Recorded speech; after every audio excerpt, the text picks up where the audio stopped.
Doctor Shoaib صاحب، حضرت کی تعلیم و تربیت اور ابتدائی حالات اور آپ نے جو کثرت سے سفر کیے اور پھر طلب طریقت، بیعت، یہ سارے بڑے اہم معاملات ہیں، ارشاد فرمائیے۔ حضور والا انسانی زندگی کی تشکیل، اس کی تعمیر، اس کی تزئین اور اس کی ترتیب میں جو اللہ تعالیٰ کی طرف سے خاص طور پر جو چیزیں بہت زیادہ کردار ادا کرتی ہیں، ان میں سے ایک تو یہ ہے کہ اس انسان کی رگوں میں خون کون سا دوڑ رہا ہے۔ سبحان اللہ۔ دوسری بات یہ ہے کہ اس کے ارد گرد بسنے والے لوگ کون ہیں، اسے ماحول کیسا عطا کیا گیا، ماحول کیسا میسر آیا ہے، وہ کس گھر میں پلا ہے اور کس ماحول میں اس کی تربیت ہوئی ہے۔ حضرت حسین زنجانی رحمۃ اللہ علیہ ایک اللہ تعالیٰ کی خاص حکمت کے ذریعے سے، اس کی خاص مہربانی سے ان کو یہ دونوں چیزیں میسر تھیں۔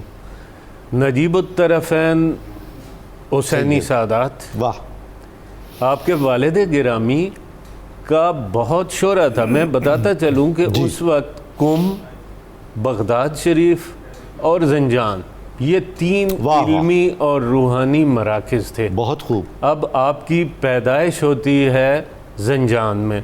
زنجان میں جب آپ کی پیدائش ہوتی ہے تو اس کے علاوہ دو مراکز اور نظر آ رہے ہیں، ایک بغداد شریف ہے اور ایک قم ہے۔ قم میں آپ کے چچا صاحب ارشاد ہیں۔ اللہ اللہ۔ اچھا، اب والد صاحب کی شہرت ایک بہت بڑے عالم دین کی ہے۔ آپ نہایت سلیم الفطرت انسان تھے اور آپ صاحب ثروت گھرانوں میں آپ کا یہ شمار بڑا ہوتا خاص تھا۔ نکتہ ہے کہ ان مشائخ میں سے ہیں ہاں جو بہت ہی مال و دولت بھی اللہ نے عطا کیا، زمینیں بھی عطا کی، لیکن حب دنیا سے بچا کے رکھا، دنیا سے دور رکھا۔ اس بشارت میں اس کی طرف اشارہ بھی ملتا ہے کہ جی اس میں دنیا کی طرف ان کی رغبت نہیں ہوگی، بلکہ وہ دنیا کو چھوڑ کر دین کی۔ اچھا، اب دنیا کو بالکل ترک بھی نہیں کیا، بلکہ دنیا کو ساتھ لے کے ان لوگوں کو جو دنیاوی نعمتوں سے محروم یا کسی حد تک جن کو کم میسر تھیں، ان پہ خرچ کرتے رہے۔ بے انتہا مہمان نواز تھے، شب زندہ دار تھے۔ بعض اوقات ایسا ہوتا تھا کہ عشاء کی نماز کے وضو سے فجر کی نماز ادا کرتے تھے، یعنی ساری ساری رات عبادت کرتے تھے۔ آپ کی والدہ ماجدہ بہت بڑی عابد و زاہد خاتون کے طور پر مشہور تھی۔ علم شریعت ان کو حاصل تھا اور صفائے باطن ان کو حاصل تھا۔ چنانچہ ایسے والد اور ایسی والدہ اور دادا کی طرف سے وہ جو بشارت آئی ہوئی تھی، اس کی روشنی میں آپ کے والد گرامی نے آپ کی تربیت پر اور آپ کی تعلیم پر بہت زیادہ توجہ دی۔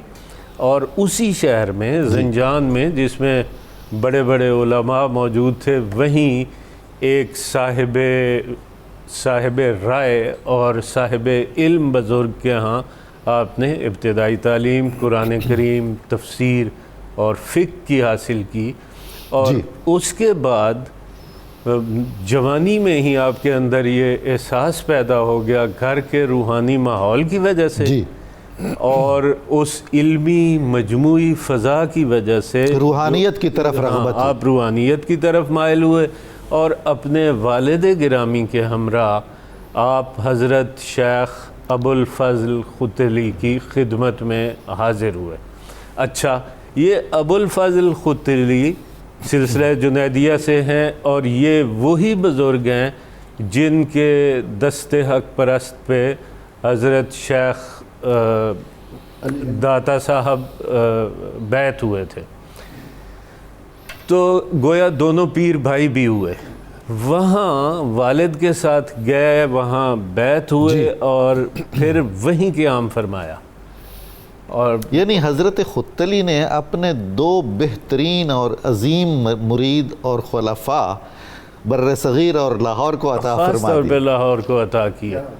آپ یہ دیکھیں کہ بہت تھوڑا سا عرصہ آپ قیام پذیر رہے اپنے شیخ کے پاس، اور شیخ نے اس تھوڑے سے عرصے میں ان کی صلاحیت کی وجہ سے، مرید کی صلاحیت کی بنیاد پر، اور اپنے یعنی خود انہوں نے اپنی توجہ کے حساب سے ان کو ایسا کر دیا کہ بہت ہی تھوڑے عرصے میں لاہور جیسا عظیم مشن عطا کیا، چنانچہ آپ اپنے مرشد کے حکم پر لاہور کے سفر پر روانہ ہوئے، اور یہاں آپ کی ذمہ داری یہ تھی کہ آپ اللہ تعالیٰ کے بدائے ہوئے قوانین کے مطابق خطہ لاہور جو اس وقت ہندوازم کا یا کفر کا مرکز تھا اس کی طرف روانہ کیا۔